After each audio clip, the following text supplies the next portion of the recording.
نحمده ونصلي علی رسولہ الکریم اما بعد فاعوذ باللہ من الشیطان الرجیم بسم اللہ الرحمن الرحیم۔ خواتین و حضرات، سیرت النبی صلی اللہ علیہ وآلہ وسلم سے نیا موضوع لے کر آپ سب کی خدمت میں حاضر ہوں۔ ایک معیاری کنٹینٹ آپ تک پہنچانے کے لیے ہمیں آپ کا تعاون درکار ہے۔ پلیز ہمارے چینل کو سبسکرائب کرنا مت بھولیں۔ میرا آج کا موضوع ہے 10 نبوی، حضرت خدیجہ رضی اللہ تعالیٰ عنہ اور ابو طالب کی وفات۔ حضرت صلی اللہ علیہ وآلہ وسلم اب شعیب ابی طالب سے نکلے تھے اور چند روز قریش کے جور و ظلم سے امان ملی تھی کہ ابو طالب اور حضرت خدیجہ رضی اللہ تعالیٰ عنہ کا انتقال ہو گیا۔ ابو طالب کی وفات کے وقت حضرت صلی اللہ علیہ وسلم ان کے پاس تشریف لے گئے۔ ابو جہل اور عبداللہ بن ابی امیہ پہلے سے موجود تھے۔ آپ صلی اللہ علیہ وسلم نے فرمایا، مرتے مرتے کل لا الہ الا اللہ کہہ لیجیے کہ میں خدا کے ہاں آپ کی ایمان کی شہادت دوں۔ ابو جہل اور ابن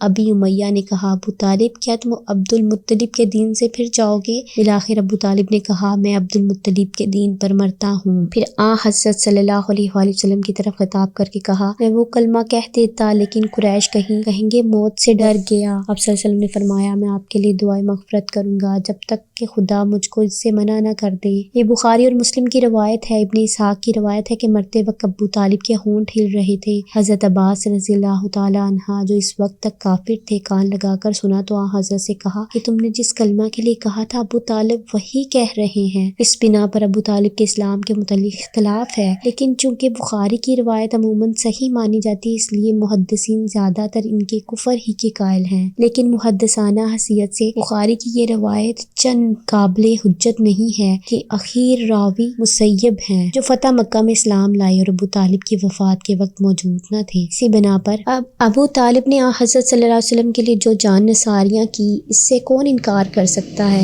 وہ اپنے جگر گوشوں تک کو آپ صلی اللہ علیہ وآلہ وسلم پر نثار کرتے تھے۔ آپ صلی اللہ علیہ وسلم کی محبت میں تمام عرب کو اپنا دشمن بنا لیا۔ آپ صلی اللہ علیہ وآلہ وسلم کی خاطر محصور ہوئے، فاقے اٹھائے، شہر سے نکالے گئے۔ 3 برس تک آپ آب و دانہ بند رہا، لیکن یہ محبت، یہ جوش، یہ جان نثاریاں سب ضائع جائیں گی۔ ابو طالب حضرت صلی اللہ علیہ وسلم سے 35 برس عمر میں بڑے تھے۔ رسول صلی اللہ علیہ وسلم کو ان سے نہایت محبت تھی۔ ایک دفعہ وہ بیمار پڑے، حضرت صلی اللہ علیہ وسلم ان کی عیادت کے لیے گئے تو انہوں نے کہا، بھتیجے، جس خدا نے تجھ کو پیغمبر بنا کر بھیجا اس سے دعا نہیں مانگتا کہ مجھ کو اچھا کر دے؟ آپ نے دعا کی اور وہ اچھے ہو گئے۔ حضرت صلی اللہ علیہ وسلم نے کہا، خدا تیرا کہنا مانتا ہے۔ آپ صلی اللہ علیہ وسلم نے فرمایا کہ آپ بھی اگر خدا کا کہنا مانے تو وہ بھی آپ کا کہنا مانے۔ ابو طالب کی وفات کے چند ہی روز بعد حضرت خدیجہ رضی اللہ تعالیٰ عنہا نے بھی وفات پائی۔ چند روایتوں میں ہے کہ انہوں نے ابو طالب سے پہلے انتقال کیا۔ اب آپ کے مددگار اور غمگسار دونوں اٹھ گئے۔ صحابہ رضی اللہ تعالیٰ عنہ خود اپنی حالت میں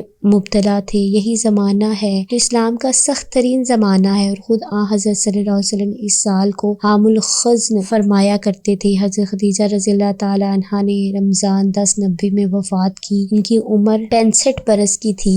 حضرت صلی اللہ علیہ وآلہ وسلم خود ان کو قبر میں اتارا۔ اس وقت تک نماز جنازہ مشروع نہیں ہوئی تھی۔ ابو طالب اور حضرت خدیجہ رضی اللہ تعالیٰ عنہ کے اٹھ جانے کے بعد قریش کو کس کا پاس تھا؟ اب وہ نہایت بے رحمی اور بے باکی سے حضرت صلی اللہ علیہ وسلم کو ستاتے تھے۔ ایک دفعہ آپ صلی اللہ علیہ وسلم راہ میں جا رہے تھے تو ایک شخص نے آ کر مٹی پھینک دی۔ اسی حالت میں آپ صلی اللہ علیہ وسلم گھر میں تشریف لائے۔ آپ کی صاحبزادی نے دیکھا تو پانی لے آئیں۔ آپ کا سر دھوتی تھیں اور جوش محبت سے روتی جاتی تھیں۔ اہل مکہ سے تو قطعی نا امیدی تھی، اسی لیے آپ نے ارادہ فرمایا کہ طائف تشریف لے جاتے ہیں اور وہاں دعوت اسلام فرمائے۔ طائف میں بڑے بڑے امراء اور ارباب اثر رہتے تھے۔ ان میں عمیر کا خاندان رئیس القبائل تھا۔ یہ 3 بھائی تھے۔ حضرت صلی اللہ علیہ وسلم ان کے پاس گئے اور اسلام کی دعوت دی۔ ان تینوں نے جواب دیے۔ انہیں نبی پاک صلی اللہ علیہ وسلم نے انہیں اسلام کی دعوت دی۔ ان تینوں نے نہایت عبرت انگیز تھے۔ انہوں نے کہا، اگر تجھ کو خدا نے پیغمبر بنا کر بھیجا ہے تو کعبہ کا پردہ چاک کر رہا ہے۔ دوسرے نے کہا، کیا خدا کو تیرے سوا اور کوئی نہیں ملتا تھا؟ تیسرے نے کہا، میں بہرحال تجھ سے بات نہیں کر سکتا، اگر سچا ہے تو تجھ سے گفتگو کرنا خلاف ادب ہے اور جھوٹا ہے تو گفتگو کے قابل نہیں۔ ان بدبختوں نے اسی پر